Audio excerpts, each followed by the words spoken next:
All right, so thank you all for joining us tonight. Thank you all for your membership and interest in RCAI.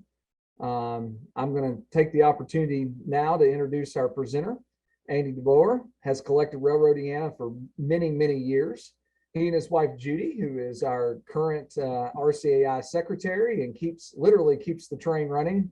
She's the dispatcher, if you will, of RCAI and keeps everything on track. They collect railroad dining car china and paper, majoring in Western railroads, Fred Harvey related collectibles, including postcards and Western U.S. national parks.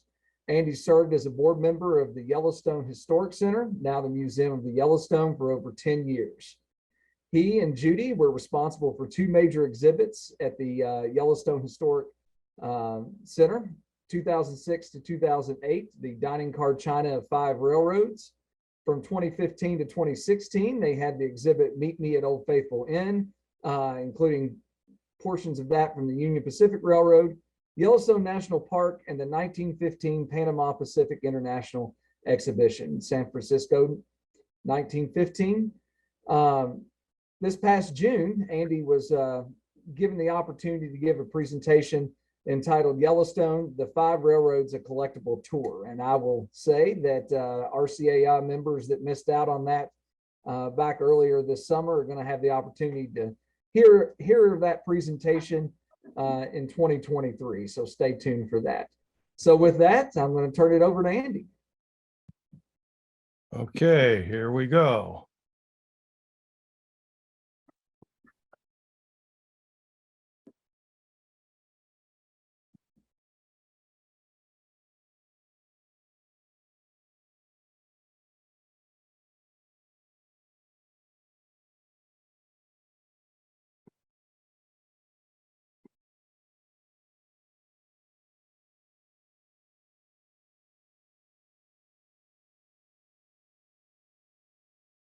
All right, I'm assuming that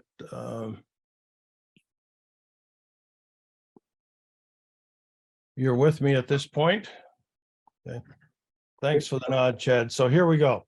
We're going to be discussing railroad paper, valued images of a lost era. Diane Hoffman suggested that I put something like this together, so here we are.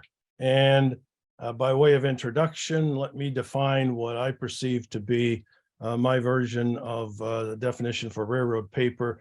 These are paper materials produced by the railroads for passenger information, and I tend to favor colorful items. I'm also going to include some items related to railroads, such as the Fred Harvey Company.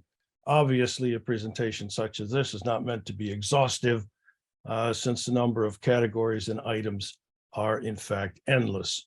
Any category that I might bring up tonight can deserve a full session, as I'm sure you'll see when you see my list. So consider this a visual sampling.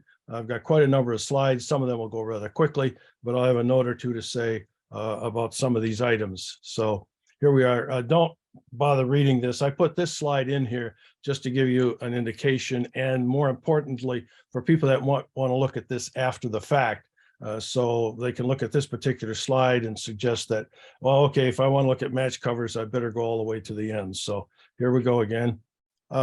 First category is travel brochures, and I'm simply going to let you enjoy looking at them. I can't tell you that anything more than what you see in front of you. These are early Santa Fe items, and they're an absolute delight to look at, interesting to read, and the pictures continue. These were part of my presentation to the collecting conference on Yellowstone this past summer in June in Bozeman, Montana. And I'm particularly interested in the one on the right because there's a subcategory of railroad literature that addresses the Yellowstone National Park specifically. And that is of those railroads that did not reach Yellowstone National Park directly. There were 5 of them that did, and over the years early on, and they were the Northern Pacific, the Union Pacific, the CB&Q or Burlington route,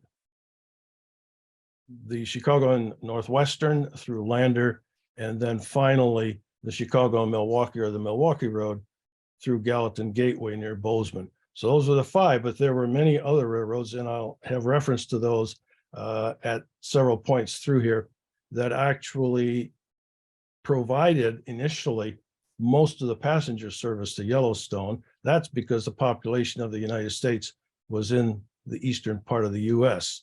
But most of those railroads never went beyond Chicago and St. Louis. So, and there's an example of what I was just talking about, the Lackawanna, the Western Wonder Tours brochure of 1941. And I'm not going to dwell on the map, but for those of you familiar with the railroads across the US can tell very quickly that once you got to Chicago, you probably took the CB&Q to Denver, then to Denver and Rio Grande, up to Salt Lake City, and then the UP to the park. So that's just one of the brochures. The Rock Island brochure in 1923 is pretty to look at. So here we go. There's another one. This is one of my favorite brochures. It's from the Union Pacific exhibit at the Panama Pacific International Exposition, San Francisco, where they reproduced Yellowstone National Park. And you can see that in the upper left. The brochure is quite small. It's only about 3.5, 4 inches wide, maybe 5 or 6 inches tall. The Old Faithful Inn that you see at the top was not a hotel, as it is in the park. It was an auditorium, and it would seat thousands, not only for lunch and dinner in the evening, but also for programs, musical concerts, including organ recitals. And there are postcards that reflect that. I may have one of those in there. And then the inside of the brochure, which is double the size of the cover now, is simply the map. So I'll use that phrase periodically, one of my favorites. Sorry about that. An LA Limited, Chicago Northwestern brochure. The Lewis and Clark brochure of 1905 for the Centennial Exposition. Again, I'm sort of a map lover. And so you see that in the lower right, plug for the NP there, as well as the bird's eye view of the Centennial Exposition. So not only are these things wonderful to look at, they're an absolute delightful read. And I hope you get the chance to do that often. This is a series of, not a series necessarily, but there's 3 similar brochures here that the NP produced. And I want you to look at the circle in the upper left, right up here. And that varies from brochure to brochure. And the next one is sort of an anomaly, but there's a poster, and the NP produced, I believe, roughly 17 posters that might belong in a similar category beginning in 1904, and I'll show you one of those shortly. But this one here is by an artist by the name of Hilton, and sort of a futuristic looking cowboy here, I suppose. It's not clear. That poster did not receive wide distribution. It's about 35, 40 inches wide, so it's a full-size poster. There's only probably 6 that I know of, and 3 of them are in the Museum of the Montana Historical Society in Helena, Montana. This was a reproduction of theirs that they sold in the gift shop, but recognize that even though it received just a very little distribution, I'll have more to say about that in a bit, that it did appear in the upper left here, this sketch. So that's one of the very few places that I've seen it. And the next one just shows a little teddy bear up there. So there's the difference in those brochures from slightly different years, but a similar era. Some other great shots, the Olympian and the color, the Chicago-Milwaukee Road, ultimately serving Yellowstone through the northwestern entrance at Gallatin. That left brochure is actually a significant read. It's 64 pages long, the size of a sheet of typing paper, dated 1911. So it's full of black and white photos and a lot of information as you cross the continent. Chicago-Milwaukee Road made 3. Here's 2 of the 3 extremely colorful brochures illustrating Yellowstone. Just an absolute visual delight. And I suppose I would have to add that to my list of favorites as well. And then we go to a relatively plain Jane, the Lark Club, or the Lark train that the SP ran in California from LA to San Francisco. And talk about children abuse. Here was a technique that the CPR, the Canadian Pacific Railway, used to get kids to go after their parents to ride the Canadian Pacific train. Girls and boys, remember, all sensible people travel by the Canadian Pacific. And then the punchline, show this card to your parents. It's a cute little piece, interesting shape, about 4 inches, 5 inches tall. Some other Canadian literature from the west to the east, the Jasper piece on the left, and the Evangeline Land in Nova Scotia on the right. And that logo that's there is from the back of that center brochure. And of course, Resorts in the Rockies by the Canadian Pacific, full of interesting information, delightful color images on the front. And 3 more, again, traveling across the country from Quebec to the Triangle Tour in the western part of Canada and all the way across the continent, if you like, on the Grand Trunk system, 1916 and the 30s.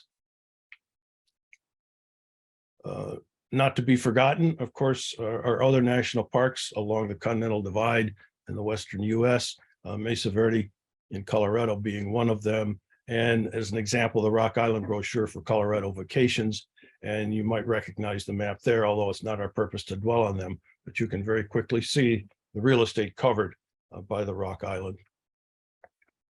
Santa Fe brochure from the Grand Canyon line, the colors, the images and the detail, and of course, everything you wanted to know about that particular bit of the world is in the inside of the brochure. Not to be outdone, the Missouri Pacific Railway also wanted a connection to the Southwest, and this is one of their brochures, probably one of the most colorful ones of the MP that I've seen. The brochure on the left is probably one of the most desirable collectibles if you're into the Yellowstone collecting field. This is an NP brochure published in 1886. There was a whole series of these similar looking brochures published from about 1880 to 1890. I'll have another early one on the next slide.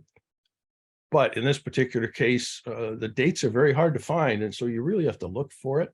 And in this particular case, it was a story about Alice's adventures in the New Wonderland to Yellowstone, which covers the entire cover side of this particular pamphlet.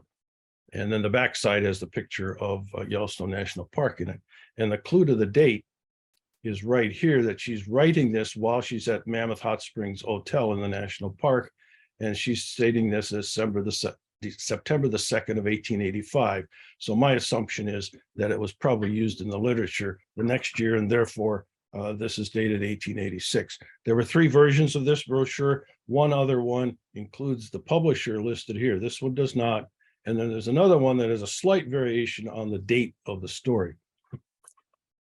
The poster on the right is also attributed to the the Northern Pacific.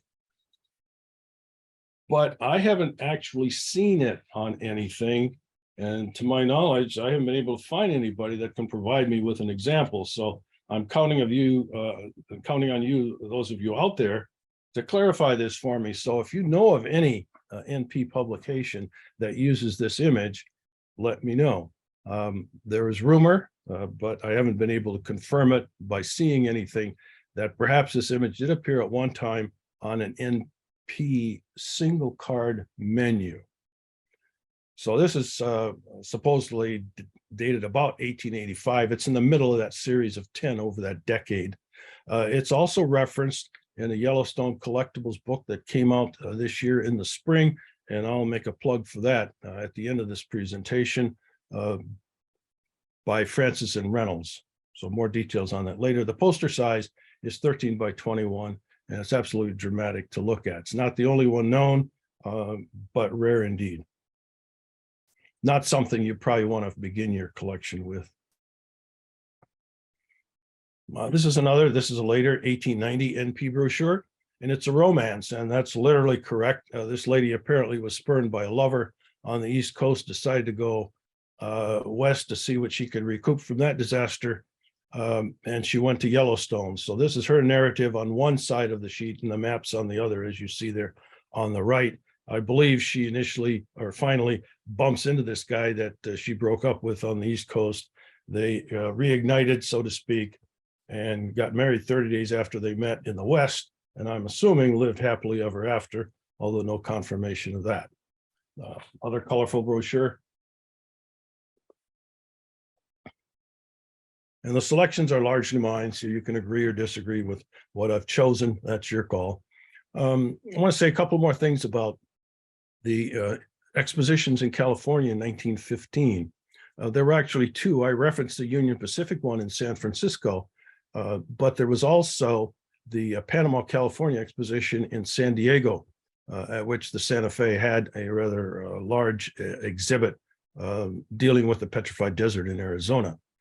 That exhibit actually continued into 1916. I don't believe, although the 15 brochure does call it the International Panama, California Exposition, I believe it was initially titled in 15, just the Panama, California Exposition.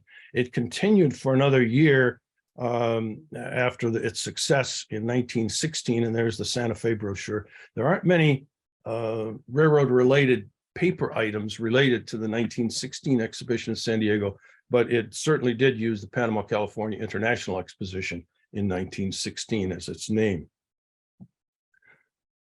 The Yellowstone Comet was the NP train that served Yellowstone through the north, ultimately to Livingston, from Livingston to Gardner. And this brochure is 18 inches tall. Just pleased to have it in our collection, and it opens up to offer some of the details right there. Not worth reading, but certainly a visual delight. And dude ranches, obviously, a Western component of our society. And some of these brochures in the upper right goes back to 1926. The logo here, the joint logo between the Dude Ranch Association and the Northern Pacific. The link is actually quite literal. The Dude Ranch Association was founded in 1926 in Bozeman, Montana. And so I'm assuming this brochure probably came out a year later. The reference to that organizational meeting is in the back cover of this particular National Forest Dude Ranch vacation brochure, dated about 1927. I went online to see if the Dude Ranch Association still existed or whether I could find a little more information. I can tell you that the organization still exists, and it does credit its founding back to 1926, mentioned in the back cover of this upper right. Some others, the Dude Ranches on the lower right from the Santa Fe cover not only New Mexico and Arizona, as it says on the cover, but also Texas. Not very many in Texas. Most are, in fact, in New Mexico and Arizona. There's a map inside that lists, shows them all, and then there's a listing of just ranch after ranch after ranch in this particular brochure. The Dude Ranches and the Bighorns, north central Wyoming by the Burlington route is in the middle, is 1925. The Union Pacific also had a Dude Ranch brochure, as you can see in the upper center. The NP one to the left with the 5 cowgirls is probably about 1950, but the map above it lists all of these ranches here, and that's the inside of this particular 4-page little magazine. And then in the lower left, another one from the Burlington route. Blotters, a great way, I think, again, for those new to Railroadiana to get started. They're informational, they're colorful, and quite reasonably priced. I wouldn't suggest necessarily starting with the one over here on the right. That may be worth a pretty penny and not often seen. But the others are fairly readily available. The Bears of Yellowstone, a little bias of mine, if you will, was quite a series of them. This one is July and other months as well. There's another collection of blotters. So somebody who's new to this hobby, go for it. Another one, full screen. One more, no, and another one. The last one, obviously the baked potato as a blotter, also appeared as an NP menu. Many of you have seen those die cut menus, and it's very similar to this one. Coaster is another great way to get started. Not all that many, but here are 3 samples of coasters, small collectible, not very expensive. Calendars, these are pocket calendars, another great way to get started in Railroadiana collecting at a reasonable price. And not only are they colorful, some of them have rather delightful images on them. This one here with the Burlington route. The others are a bit plainer. Canadian National here, the Vista Domes along the Mississippi River, and the Santa Fe and the UP. These come with a slightly higher price tag, I can assure you. The one on the left is the first Santa Fe pocket calendar of 1934. The one in the middle is the second, 1935. Texas and Pacific is a bit later, but just an absolutely colorful image of 1952. And real calendar, so to speak, a bit bigger, but not much. The one on the left is maybe 3 inches by 5 inches. The one on the right, the NP one, is actually a blotter. There were a series of these that the NP produced, a full blotter size, with different images of scenes in the West. The center one is a full calendar of the Chicago and Milwaukee for 1887, 4 panels, and suitably framed in this particular image. Some other calendars: in early Santa Fe, 1936, the chief is still chief, and the chiefs again in 1950. That glacier calendar on the right is about 40 inches tall, so it's a monster, 1924. This is the top of a 1929 Pennsylvania Railroad calendar, but there's a long story here, and that is that it depicts the transcontinental transport route from New York to Los Angeles with an inaugural run of July 7, 1929, and it was a combination of railroad and airplane to travel from New York City to LA and the other way around in the unheard of record time of 48 hours. Interestingly, as so much of technology, it changes more rapidly than we can even accommodate most days. This lasted about 2 years, not much longer than the Pony Express, which was replaced by the telegraph. This thing went full airline route about 2 years later. The Transcontinental Air Transport, TAT company, ultimately became Trans World Airlines. The transfer points: initially train in New York City, to plane in Columbus, Ohio, back to train in Waynoka, back to plane in Clovis, New Mexico, and then on to LA. And you can see that roughly depicted across the bottom here. Some other souvenirs from that era: playing cards on the left, the all aboard plane. The first air rail trip, New York to Los Angeles, was taken at Columbus, Ohio, that first transfer point I mentioned earlier. And this delightful souvenir, a booklet that gives people a souvenir of flight, and it's about 6 inches high. But there's a map inside of that that's 8 panels wide that you can actually follow your route on the ground. Now, remember, back in those days, planes didn't fly very high off the ground, so you could actually pinpoint the detail as indicated on this map while you were flying over them. Maps, just a few here in quick order. The Southern Pacific Desk Map of the U.S., the Courier Car, Santa Fe, Fred Harvey operations in Arizona and New Mexico. The Western Resorts of the Union Pacific Railway brochure. There's the map from that 1895 brochure. Things don't get much better than that, but that's only my opinion. The Union Pacific obviously had access to the Western National Parks. I mentioned Yellowstone already, but their subsidiary, the Utah Park System, had parks in Utah, including the northern border of Grand Canyon, Zion, Bryce, and Cedars, I think, all coming through Cedar City in Utah via the railroad. Military map, 17, the UP US map, 1930, and Seeing America, the Pennsylvania Railroad. Even though they couldn't take you past the Mississippi River much, they certainly wanted you to use their services to get to the West, including the Southwest. And you see the image there from the PRR. I've got several other PRR brochures that address the Yellowstone issue specifically, but that's for another time. Menus, another delightful category. Not only did you get to choose your food, you got to spend time reading about, in this particular instance, the Pony Express. A couple of other menus, obviously the Yellowstone, the Great Falls of the Yellowstone, CB&Q, and the Grand Trunk Pacific menu, Niagara Falls on the east, the Fort Garry in Winnipeg. It's only 2 blocks from the depot, but if you ever get to that part of the world, stop in there. I don't know what its current condition is, but when we were there a few years ago, it was a delightful place to stop. Fred Harvey Company, what can you say? Their menus are almost limitless. The one on the left is the Harvey Girl sketch by Doris Lee.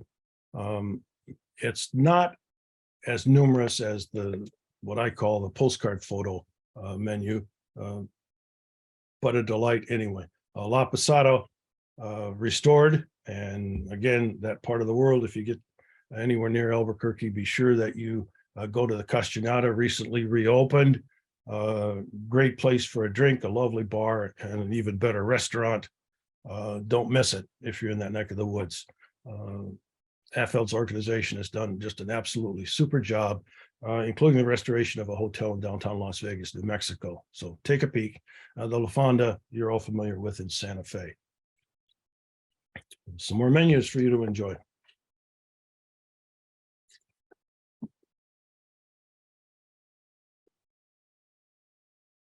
And some more.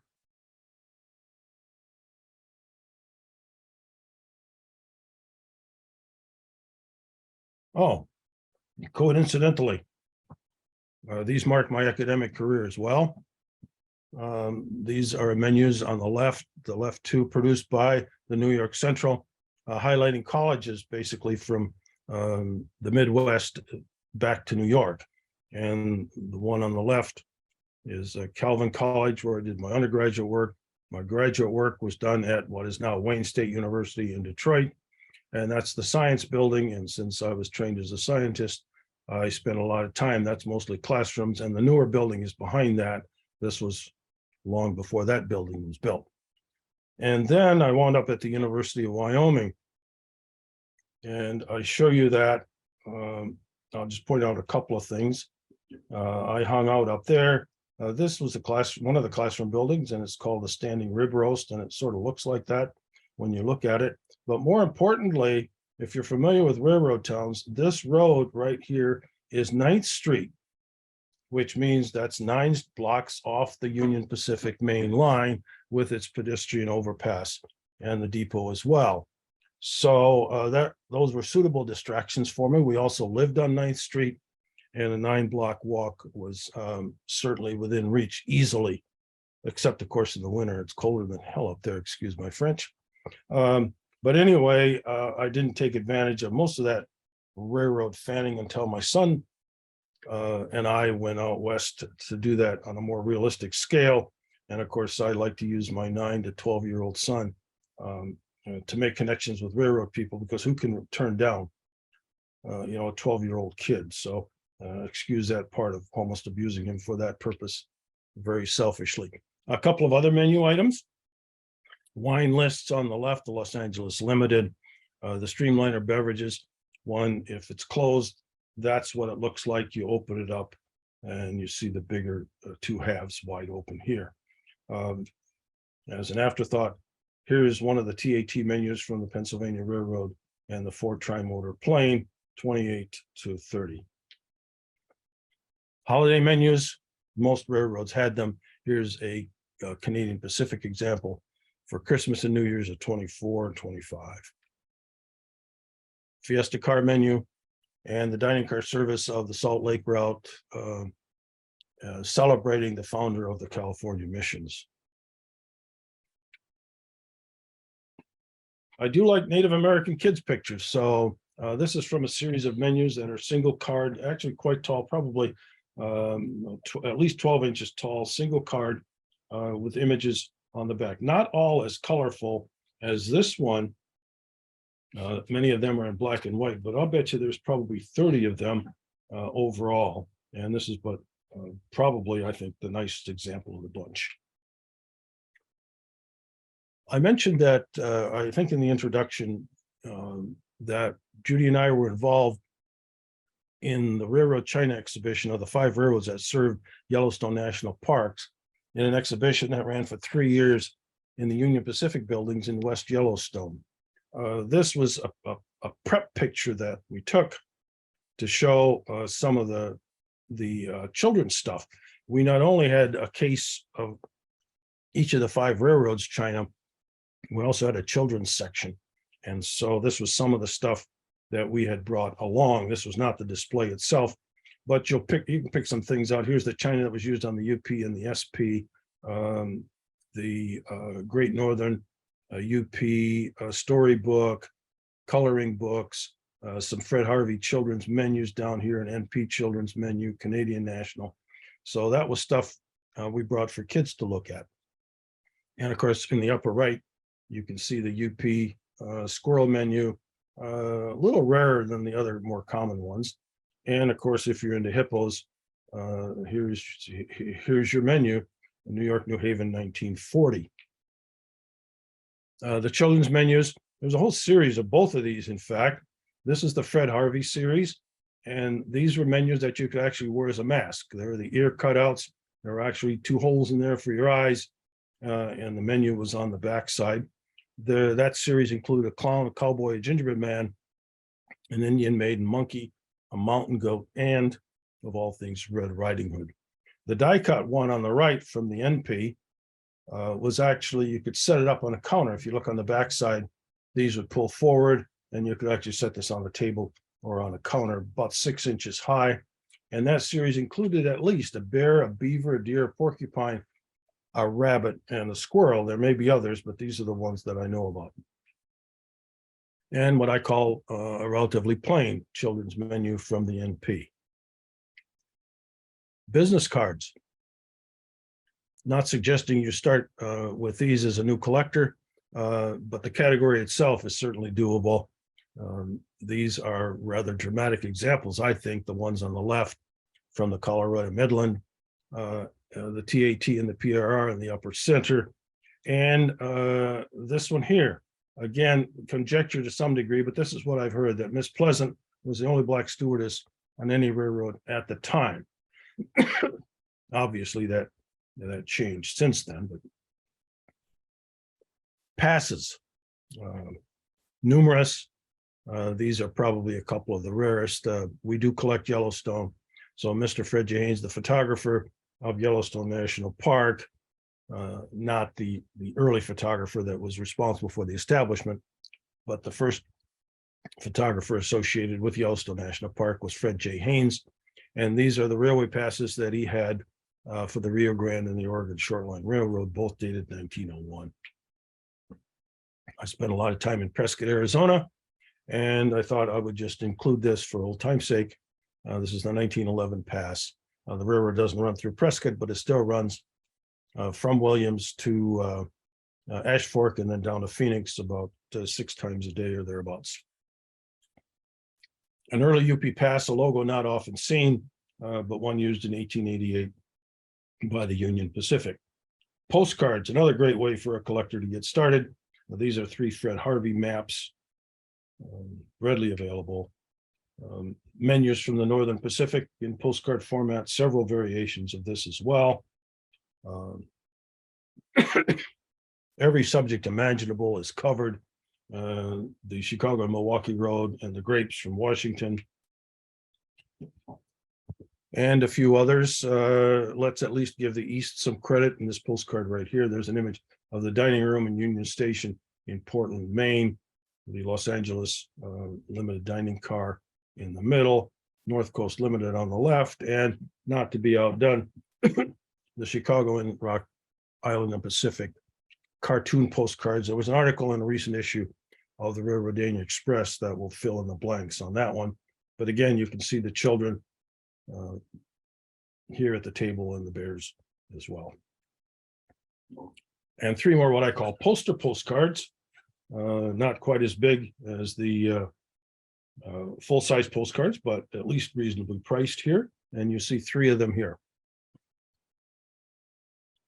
And the other two map cards for the Indian detours, the Fred Harvey Company and the Santa Fe in New Mexico and Arizona. And believe it or not, there are several delightful postcards of the TAT. This one, estimate obviously July of 1929. This was a Clovis transfer point where passengers got back on the airplane and headed for LA. This is a postcard that I produced for the Yellowstone Historic Center in 2014. We were made aware of the watercolor rendition here. These are the words on the back of the Union Pacific Dining Lodge in West Yellowstone, Montana. At that point, 2014 had been recently discovered, restored. It was actually quite full of mildew. Donated to the museum is the work of the building's architect, Gilbert Stanley Underwood. And if you've done anything with Western National Parks and park buildings in the National Park Service, there's your man, Gilbert Stanley Underwood. Just some absolutely delightful structures, including the Ahwahnee in California and some others in Utah as well. Completed in 1925, the dining lodge still in existence, and you can visit both the depot and the dining lodge. There's 1.5 million or 2 million people that come through West Yellowstone to go to Yellowstone National Park. For Pete's sake, hit the brakes and stop at the intersection before turning left and take a look at these buildings. There is another image like this that the Union Pacific has, but it's not hand colored. This is actually on a heavy vellum, like the architectural presentations that you'll see even within the last 20 years. I've seen a couple of them for people that are bragging up their work and want you to see visually what it is that they're drawing. Other posters, these are about 40 inches tall. Lewis and Clark. Again, this is a Hilton. His signature appears in the lower right. This is an expression of his type of drawing. The Union Pacific Railroad and Bryce Canyon I've already alluded to as a subsidiary Utah Park System, and the Santa Fe Grand Canyon poster. There's that poster again, and a little bit of conjecture. Didn't receive wide circulation, and not many are known to exist. It's rarely seen, but did appear, as I've alluded earlier, on the 1941 NP. It's thought maybe that this may have been designed for the European audience, particularly Germany, but that's pure conjecture, and it may even have been to indicate to those folks not only confirming their romanticized version of the American West, but also that this chap on the horse and with the guns would protect you from any harm were you to visit the U.S., particularly the West, or the Wild West as they perceived it to be. Anyway, that's pure conjecture. There's the poster and some more. The one on the left is not really a poster. It's a counter card that may have been used like depot photos to advertise, in this case, the Great Northern Railway. It's 18 inches wide by 25 inches high, and it's got that rubber pull-out, not rubber, cardboard pull-out on the back that you can use as a stand. The other two are full-size posters. The one on the right takes a bit of artistic liberty, because any of you that have ever been to Teton National Park will recognize that scene, but that one you won't. The closest Amtrak gets to Teton National Park right now is along the Canadian border in northern Montana and Salt Lake City. It never got anywhere near Teton National Park. So a bit of a lie, but anything to sucker you out of your money. Again, one of my absolute dramatic favorites is this picture of a Paiute Indian child and her mother. Probably about 1915. The center portion of the slide is the plaque that's on the bottom. It's framed as you see it on the left. The image is actually here on the right. And what more can I say? These images have for years spoken of themselves. There's nothing I can say to describe them in any grandiose terms. They're just among the best that exist, I think. So I'll leave them on for 10 seconds here and you can enjoy them. If you ever find a couple of extras, let me know. Poster stamps, another great way. The same images as you see frequently on many of the posters, just in miniature form. very reasonably priced. The one in the upper right, obviously, 1915 is the Santa Fe logo on it for the exhibitions, not only in San Diego, but also in San Francisco. The one in the lower right is not railroad related, at least there's no evidence of it, but it's for the San Diego International Exposition there in 1916. One of the very few pieces of paper related to the 1916 version of that exhibition. Okay, and up in the center, the delicious coffee. Not quite Starbucks, but I'm not a coffee drinker, so you guys are going to just have to deal with it yourself. And if you're lucky, you can get the whole sets in certain cases. The Wonderland series, number 7, frequently seen. There's probably a dozen or so series that NP produced, frequently seen in sets of 10. And the 6 UP poster stamps on the left. Luggage stickers, what fun. Particularly if they're not stuck to a suitcase. Some of my favorites, you could probably already tell from what I've pointed out in the past. There's the Fort Geary, the Grand Trunk Pacific Hotel in Winnipeg. Fred Harvey, whole series of these particular posters, luggage stickers. And some of them had maps on the back, not all of them. They came in both ways, with and without the map. And here you see the list of hotels at that time, and there's stickers for every one of them. Oneida and Yellowstone, in case you're wondering, there's always the railroad connection. Oneida was the town at the Montana-Idaho border right now, just right at I-15 where it crosses that border. And one took the stagecoach into what is now West Yellowstone, and then got on the park coaches at that point for your tours.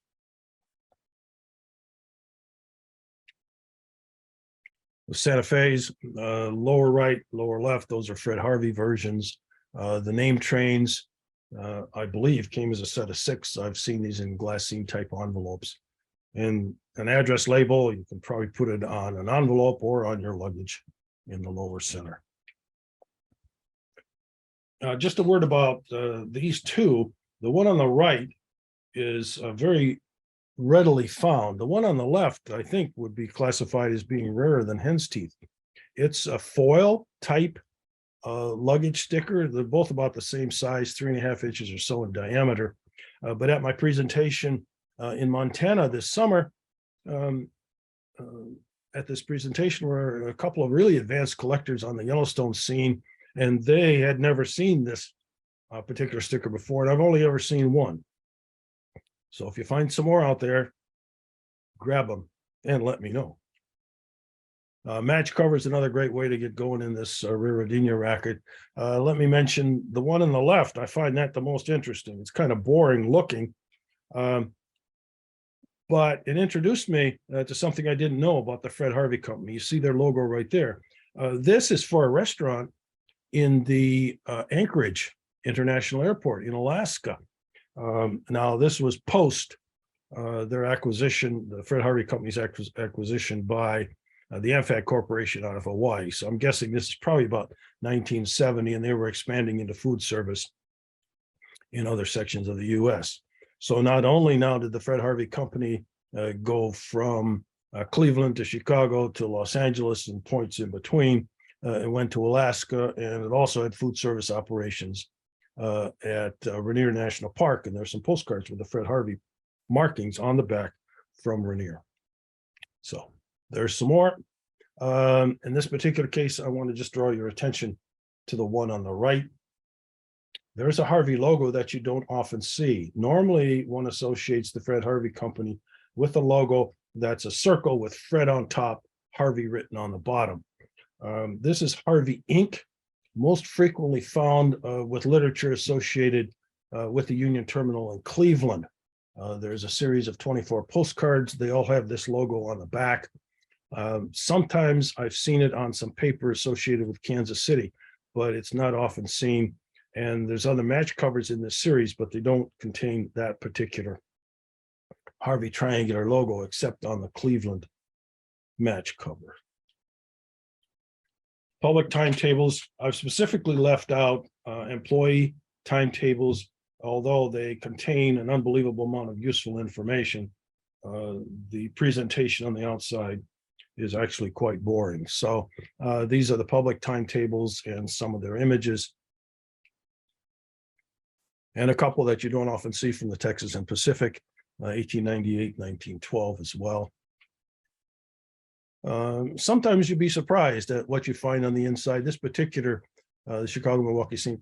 Paul Railway table has the Gallatin Gateway and the new way into Yellowstone, the map of Yellowstone on the inside. So lots of surprises if you dig. Union Pacific, they don't make them like they used to. At least that's my way of looking at it. Not exactly railroad, but the Burlington lines did provide bus service, and there's the schedule for that. There's a kite-shaped track of the Santa Fe in California, and there's the timetable for it. Rainier, Glacier, and a Frisco Lines map. What's interesting is that there was a relationship between the Frisco Lines and the Fred Harvey Company that extended into the 1930s. And if you check out Fred Harvey postcards, you will find that they cover a lot of this real estate all the way down to California and Alabama. And there's a few postcards even from this area that not many people know about. Other paper, and we're getting close to the end here. On the right, I've been told that's a dance card. I don't know much about dance card, but if ladies had them on their wrists, this would be a monster. It's 8 inches wide, 9.5 inches high. I want to say something about the line in the middle of the logo here, which goes from the lower, that's called a bend, and it's dexter, meaning that's Latin for right-handed. It goes from the lower left to the upper right. The later logos had that just in the opposite direction, from the upper left to the lower right.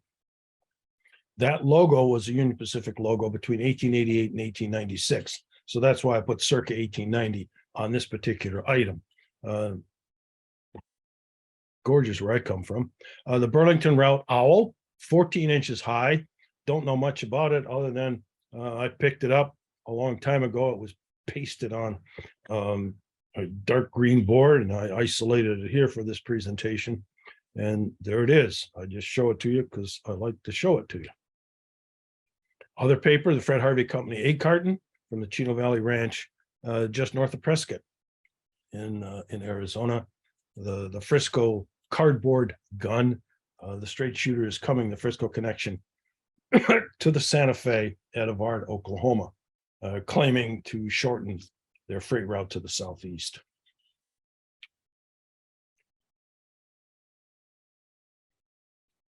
I'm not sure how many of these you want to collect, but we've all seen the milk bottles in our Railroadiana collecting travels.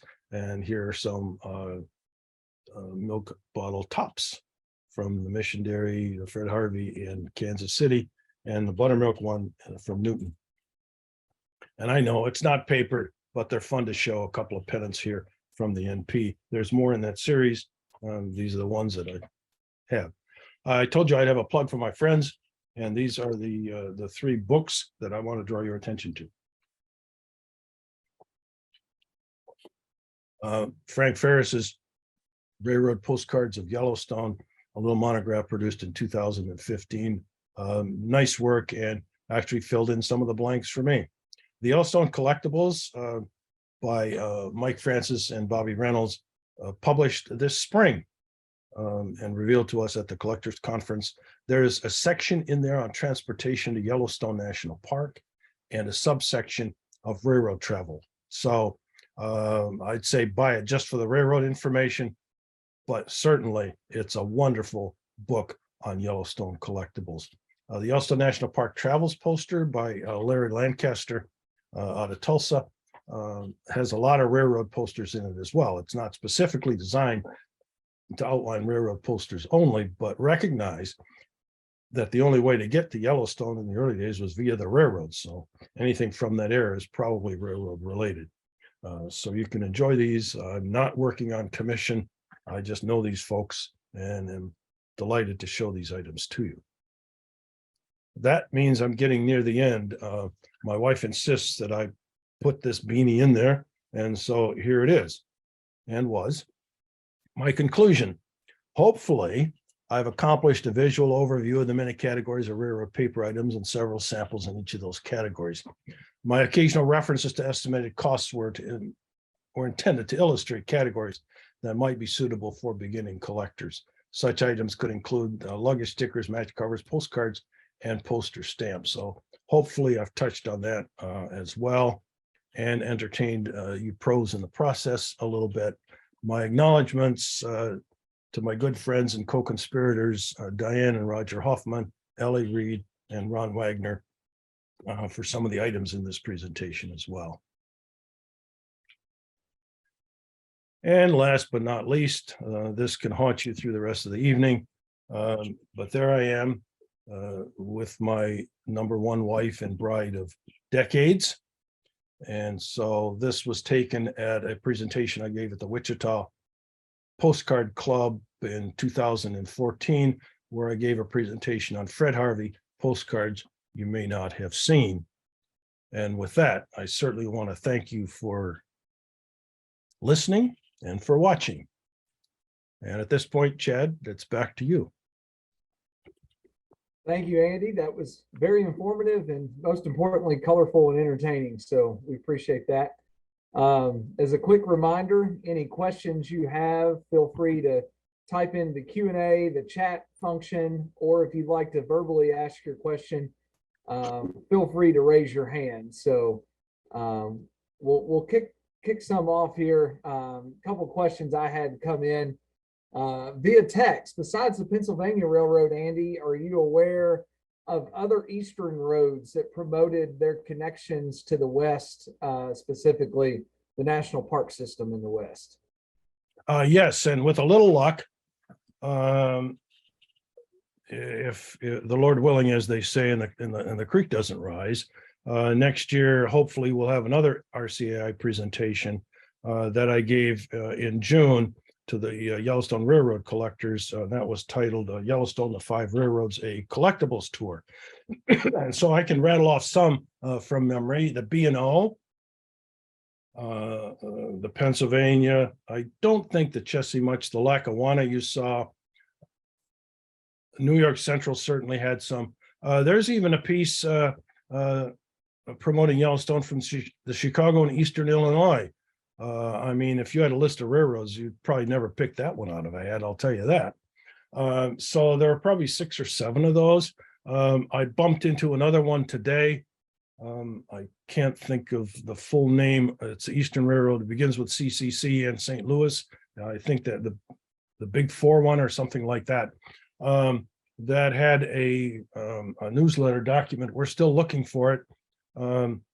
It's in my collection. And so that had some reference to Yellowstone as well. So I intend to find it and include it in that presentation as well. Another question we had was on the children's menus. Besides the major Western roads, what are some of the more, I guess, obscure railroads that bothered to print a children's menu? New York Central, the B&O. Obviously, you saw the New York and New Haven. Those are the 3 that come to mind. I'm looking at my good wife over here who's coaching me on some others. So throw another one in there, Judy, or are we done? Okay, we're at the end of the list momentarily. There may be some more. All right, Diane Hoffman chimed in. Great presentation and beautiful examples. So compliments your way. Again, if you have any questions or want to have any commentary, feel free to type in Q&A into the chat or the raise hand function.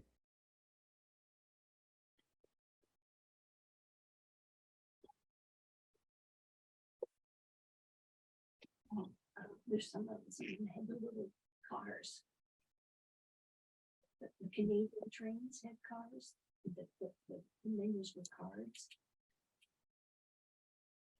Judy just whispered to me another fact about the children's menus. Some of those were die cuts, and they were in the shape of of trains, maybe 5 or 6 cars long, so that the kids could lay them out. Probably, They had Yeah. a Christmas one. so there's more. Got a question, once again from Diane. Do you recommend restoration for posters? And I'll take that a step further. Not only on restoration, but what do you recommend for preservation of posters? Well, I've had, a number of posters restored. And there are several companies that do that. I'm not going to mention specifically any companies by name here, but certainly in private conversations, if one needs some direction. My recommendation is the poster paper wasn't that high quality. They simply weren't designed to be preserved for 100 years. And so the first thing that I do is mount them on linen backing. And that certainly adds substance to the poster itself. You can handle it. I wouldn't say necessarily abuse it, but it's certainly, you can stack them, thumb through them that way, and certainly for framing purposes. And you want to be sure never to glue them to foam board, for Pete's sake. That's extremely difficult to get off unless it's done correctly. I got to tell you, if you remember my showing you that Santa Fe poster of those 10 postcards from the Santa Fe Fiesta, that is probably my proudest piece that I've ever had restored. It came to me in 3 pieces with water stains, and that involved actually removing the front layer of paper and making sure that it was remounted on an acid-free material. It's possible to do. I mean, money can buy anything, and there are professional services out there that can restore stuff. I've seen samples of a book, for example, that was missing a page, and the company reproduced that page from somewhere, put it in that book, and I could not find it. So my recommendation is do that to all posters. They're just too brittle. Any handling will cause chipping, and keep them flat. And then get yourself a big archival box and stack them in there. And if you can't have room to mount them on the wall, put them in the archival box and keep them under your bed or something like that. But for Pete's sake, don't leave them laying around or rolled up in a pail or anything like that. That paper is just too fragile, and it just gets worse with age. All right, we got a couple more coming in. Again, feel free to type in the Q&A. If you want to ask Andy a question directly, just hit the raise hand button. Had a question from Tracy. How many roads had children's china specifically? Canadians have one. Yeah, the Canadian railways, the Canadian National had some, and the Union Pacific. There's some dispute about that, and not officially recognized. But I've had conversations with old timers now, probably 20 years ago, that actually experienced using that china, and these were reputable people in our hobby that actually used that china on both the SP and the UP. Even though it wasn't marked. Of course, the Great Northern. Who else? Judy had the Canadian had some great children's menu. Not menus, excuse me, china. There weren't many. All right, another question. What would you consider the prime of the Fred Harvey era? What was that word? What would you consider the prime of the Fred Harvey era as far as collectibles go? Oh, the prime. PRIME. I would say prior to 1950. Their first postcards, I believe the earliest one that I have is at a cancellation date of 1904. So, the Castaneda that I referenced earlier in Las Vegas, New Mexico, opened in 1898. And it didn't take long for items to appear, although that menu that I showed was probably from the 30s. Some didn't open until much later. The El Tovar, I believe, on the north rim, on the south rim of the Grand Canyon, opened in 1904, plus or minus, could be 1905. But so I would say the primary is probably, 1910 to 1945 or 6. There was a lot of stuff produced later. There were postcards that you could still buy at Death Valley and at the Grand Canyon well into the 80s that had the Fred Harvey marking on the back, although the Fred Harvey company was sold to the Amfat Corporation, I believe, in the 60s. So at that time, I think they lost the personal touch, certainly the connection to the Native American art, and it became a commercial enterprise. Now I'm conjecturing and probably speaking beyond my own knowledge, and it may be largely opinion, but you heard it from me here.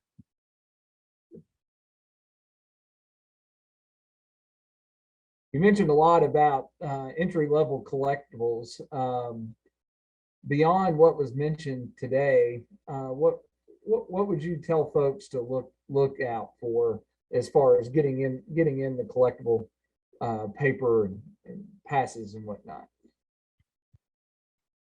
Well, you got to start someplace, and not everybody can be as fortunate as I was and develop an addictive hobby, decades ago. So I would start with some of those items that I specifically mentioned. There's a lot of stuff that's very reasonably priced. There are exceptions in every category.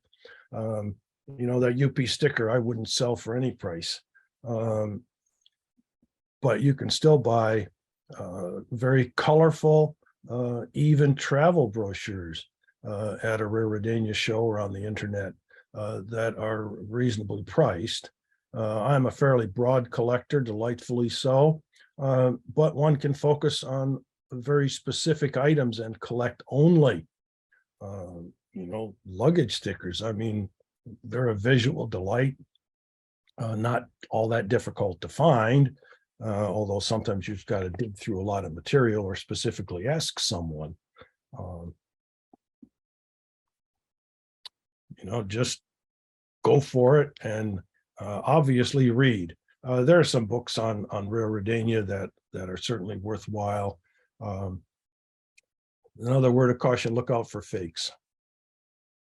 Yeah, never ending world of fakes. One question, I try to tell folks that are new to a hobby, I take a pass, for example. That's the equivalent in the railroad memorabilia world of a baseball card. So give folks kind of a basic rundown. What if you're looking at a railroad pass, what in your opinion determines value of the pass? Is it the graphics? Is it the who the pass is made out to, the railroad, the date, all of the above? Just talk a little bit about the details of that. Well, I'm certainly not a prima donna in the pass collecting business. I obviously have a few, and certainly, although I haven't paid much attention to who it's made out to, recognize that the FJ Haynes passes that I showed, because I'm familiar with who that is, that those cards have a value because of whom they were made out to, in addition to the broad interest to multiple collectors of National Park memorabilia, Yellowstone specifically, and the railroads, because they were in fact railroad passes. Condition is another element. The image on them, because that's what I'm into, that's what I like, to me are important. I showed you a UP early logo one. Those are rare. You just don't see very many. So again, start digging. The more recent ones, I would say probably, from 1940 on, would be the reasonably priced and a good way to start. The only way you're going to gain some of that experience is to jump in with both feet, stick your neck out, and as many of you already know, sometimes you get stuck with a dud because either A, you weren't thinking, or you were in denial and you wanted it so badly that you didn't perceive it to be a fake, and you just simply wanted it to be something that it was not. Be careful, talk to other people. And if you know someone that's in the past collecting business, ask them. At any Railroadiana show, believe me, one of the things that a person will not do is not talk when you ask them, okay? Once they start, in fact, it might be difficult to get them to stop. All right, any last questions or comments? Feel free to type them. All right, not seeing any coming in. So Andy, we greatly appreciate your presentation this evening. Thank you for putting it together, and thank you for your time. Hey, you're very welcome. I enjoyed putting it together. Thanks. Absolutely. Now let's talk a little bit, Andy. Those traveling, I think you're going to be, if I'm not mistaken, traveling to Indy for the show this weekend. And yes. So if you want to meet Andy in person, he'll be available at both shows. Go up to Andy and Judy and introduce yourself and say hello. And they're great folks. And those of you that have been RCAI members, and those of you that going to stick around, Andy is also the one responsible for archiving all of the RCAI magazines on PDF form. So when we get the new website up and running, you'll be able to download all issues of the Express back to the very beginning, and that is all courtesy of Andy. So Andy, thank you very much for that volunteerism for a long time running now with RCAI. We greatly appreciate that, on top of the presentation tonight. Thank you. All right, a couple of housekeeping notes. Again, we'll have this recording available in probably about a week after Gaithersburg for those of you interested.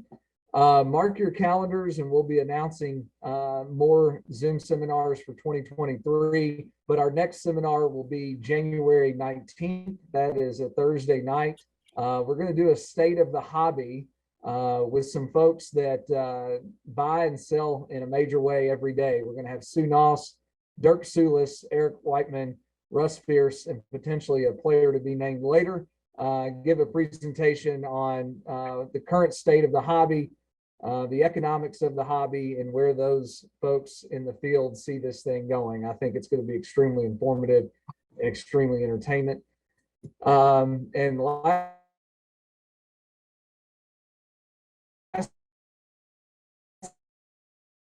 thing I want to say is just a reminder from the Gaithersburg show. So feel free to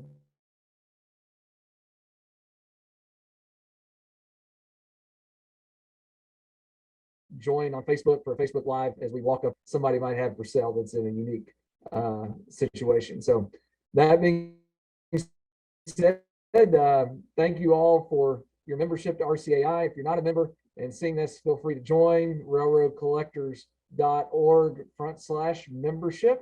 And we'd love to have you welcome you to our group, and would love your membership. So with that, everybody, appreciate your time. Andy, thanks again for all the work you put in this presentation. Hope everybody has a great night. Good night. Good night.